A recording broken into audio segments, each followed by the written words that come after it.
Hi, in this blog, you will learn to establish the relation between motion of rigid bodies that are constrained to move together along some direction, or establish relation between motion of different points of a rigid body.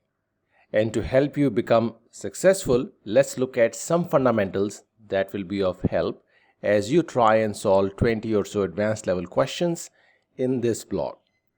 Number 1.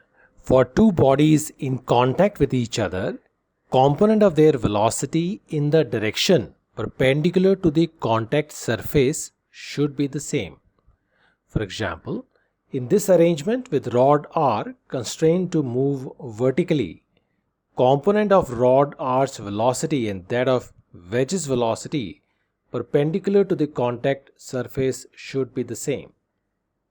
Or let's look at this example wherein a cylinder is placed on two smooth triangular wedges as shown. So as we release the bodies from rest, wedge A will move to the left and wedge B to the right, and cylinder will move vertically downwards as well as in the horizontal direction. And once again, component of cylinder's velocity in the direction perpendicular to the inclined surface of the wedge A should be equal to the component of velocity of wedge A perpendicular to the incline. Similarly, component of velocity of cylinder C perpendicular to inclined surface of wedge B should be equal to the component of velocity of wedge B in the same direction. Or let's look at this scenario. Can you figure out the relation between velocity of cylinder B and that of smooth equilateral wedge? If not, go through the hint below the question in the blog. Moving on, let's examine the motion of a rod whose center is moving along some trajectory while the rod is rotating about its center. Here, you will either be asked to determine the relation between the motion of two ends of the rod, or you might be asked to determine the angular speed given the motion of its ends. So let's look at both the scenarios. In the first scenario, if we are given that the two ends of the rod are sliding along two smooth surfaces, say a horizontal surface and a vertical wall, then note that since the length of the rod is not changing, the component of velocity of the two ends along the rod must be the same, else it will mean that the rod is expanding or contracting in length. Using this, you should be able to determine the unknown. Note that if you are given an arrangement of rods hinged at ends, then at the hinge or joint shared by two rods, you can write two such relations. Now before we move to the second scenario, let's discuss the scenario wherein we are dealing with strings instead of a rod.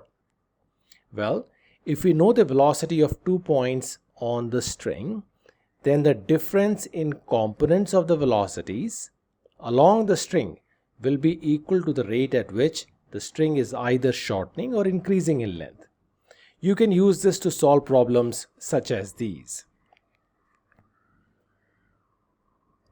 In the second scenario involving rods, where you are interested in finding the angular speed of the rod given the velocity of the two ends at the instant of interest, let's simplify the complex motion involving translation and rotation into superposition of pure rotation about one of the ends, say B, and pure rotation in the direction of displacement of end B as shown. Now use symmetry to establish relation between L d theta, the displacement of end B under pure rotation about the end A, and dx or dy, displacements of end A and B.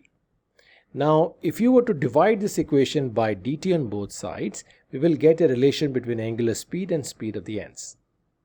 Now, before we examine the more generic scenarios and learn to use coordinate geometry to establish the desired relationships between the motion of different points, let's quickly take a look at this scenario, wherein the rod is in pure rotation about one of the ends, with the other end resting on a triangular wedge that is free to move in the horizontal direction.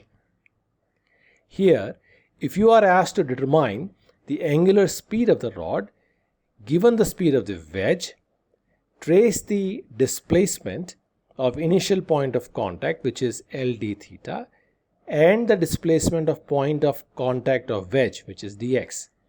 And as you can see, Ldx is equals to dx sine theta. If this did not make sense, spend a few minutes thinking through it and you will get it. With that, let's talk about the generic scenarios wherein rigid bodies are constrained to move together along some direction. Say for example in this scenario wherein a trolley is moving at constant speed and we want to determine the velocity and acceleration of the block B at the instant shown. So trick in such scenarios is to establish the geometric relation that is true at all times. Say for example x square plus y square equals to L square in this case.